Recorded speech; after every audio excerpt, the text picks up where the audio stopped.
जोहार झारखंड। आज लोग कहते हैं ना कि झारखंड कैसे मिला है, नहीं मिला है, लड़के मिला है। तो आज हम लोग उसी क्रम में बंगाल बॉर्डर बोकारो चंदन क्यारी एक शहीद गांव, यहाँ 3 भाइयों की एक ही दिन शहादत हुई थी।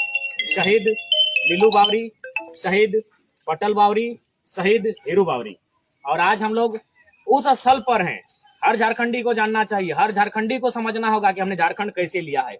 आज हम लोग उस स्थल पर हैं जिस स्थल पर उन तीनों भाइयों को एक ही दिन गोली लगी थी, 1 नवंबर 1978। उनके पुत्र सामने हैं, यहाँ पर ग्रामीण हैं, वे बता रहे, आप देख सकते हैं पीपल का पेड़। इसी पीपल का पेड़ से वे गोली से बचने के लिए छुपे थे तीनों भाई।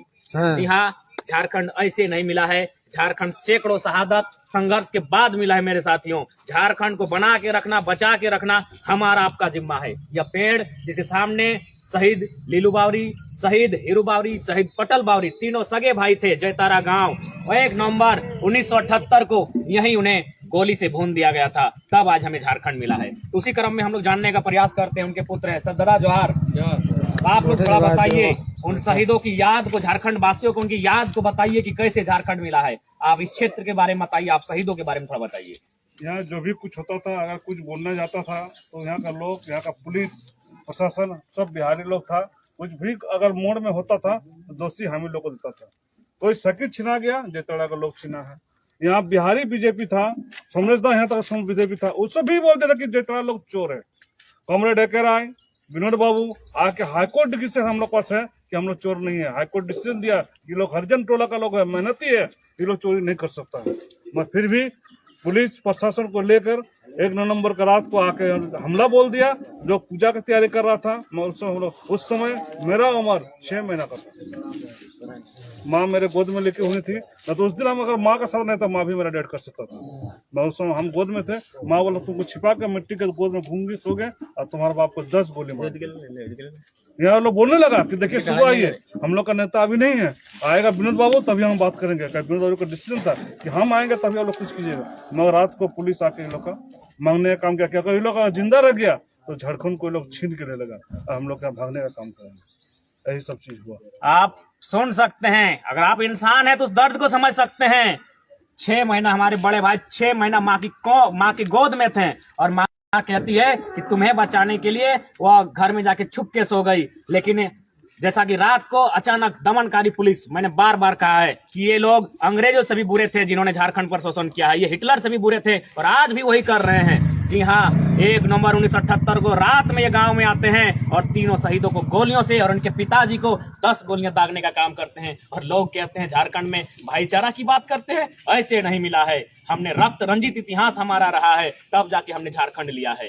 1 नवंबर 1978 एक काली रात जब तीनों भाइयों को प्रशासन ने गोलियों से मौत की नींद सुनाने का काम किया था। आज विकास दावी हैं, इस क्षेत्र को बहुत अच्छे से लीड कर रहे हैं, लोगों को समझा रहे हैं, हक के लिए बात कर रहे हैं। मैं इनसे भी जानना चाहूंगा, थोड़ा सा इतिहास को बताइए विकास जी। जरूर, मैं इतिहास बताना चाहूंगा कि देखिए जिस समय ये हादसा हुआ था, जिस समय ये घटना हुआ था 1 नवंबर 1978 को, तो उस टाइम हम लोग पैदा भी नहीं हुए थे।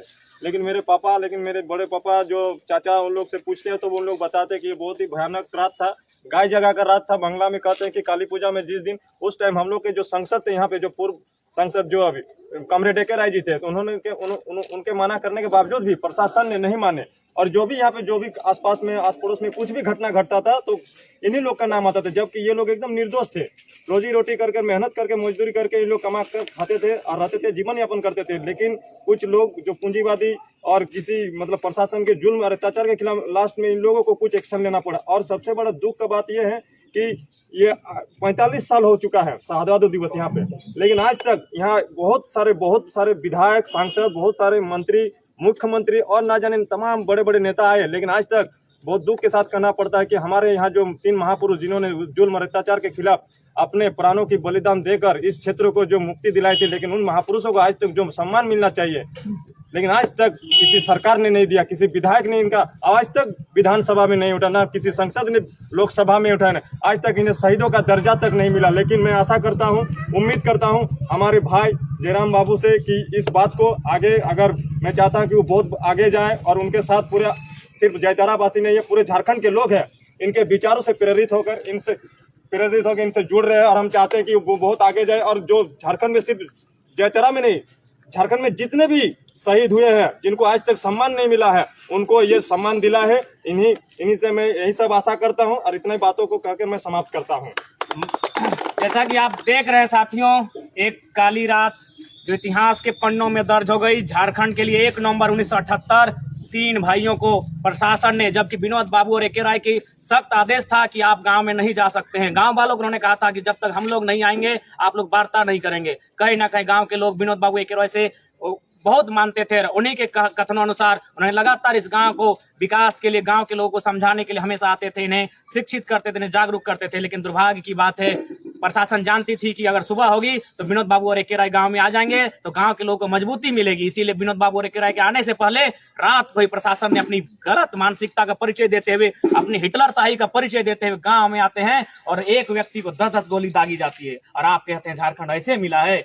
बिल्कुल और बिल्कुल दादा, हम आगे नहीं, हम तो पूरे झारखंड को आगे लेकर आना चाहते हैं। मैं तमाम युवाओं को आगे लेकर आना चाहता हूं जो अपने हक अधिकार के लिए लड़े। ये लड़ाई चाहे कितनी भीषण होगी, शहादत फिर से क्यों ना देनी पड़ी, पीछे नहीं हटेंगे। आज हम आपको बताना चाहिए, फिर से इस पीपल के पेड़ को आप देखें, इस पीपल के पेड़ को नमन करते हैं जहां क्रांतिकारियों को, एक क्रांतिकारी को सीने में 10-10 गोली रात के अंधेरे में दागी गई थी। ये बेमनस्य लोग, और आज कहते हैं भाईचारे की बात करते हैं। बिल्कुल नहीं, मेरा अधिकार पहले मेरा मिलना चाहिए। आपका अधिकार हम छीनने नहीं गए हैं। झारखंड में झारखंडियों के अधिकार की बात होनी चाहिए। और बिल्कुल मैं जयतारा गांव से ये संदेश देना चाहूंगा, जहां जहां मैं जाऊंगा, जहां जहां मैं अपनी बातों को रखूंगा, मेरी बात और एक बात यह भी रहेगी कि तमाम शहीद, उन्हें पहले मान सम्मान के साथ शहीद का दर्जा दिया जाए और उनके परिवार को अनुकंपा के माध्यम से नियोजन में सुनिश्चित किया जाए। ये बात भी हमारी गूंजेगी, क्योंकि शहीद, मैंने बार बार कहा है कि हम नेताओं को बाप मानते हैं और आंदोलनकारी जो हैं उनको माँ मानते हैं, और दर्द माँ को होता है। इसलिए मैं आंदोलनकारियों के सम्मान के लिए जहां तक जाना पड़ेगा हम लोग अपनी बातों को मजबूती के साथ रखेंगे।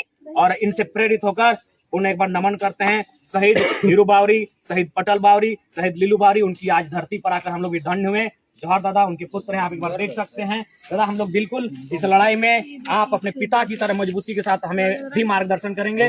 बिल्कुल ये लड़ाई झारखंड फिर से किस साल बाद जागा है, और जागा है किस लिए, इन्हीं शहीदों को देखकर जागेगी। जब हमारे पूर्वज लड़ सकते थे, रात के 10 बजे 10-10 गोली खा सकते थे, तो हम भी उन्हीं को देखकर, उन्हीं के पद चिन्हों पर चलकर झारखंड को नया झारखंड बनाएंगे। जय झारखंड।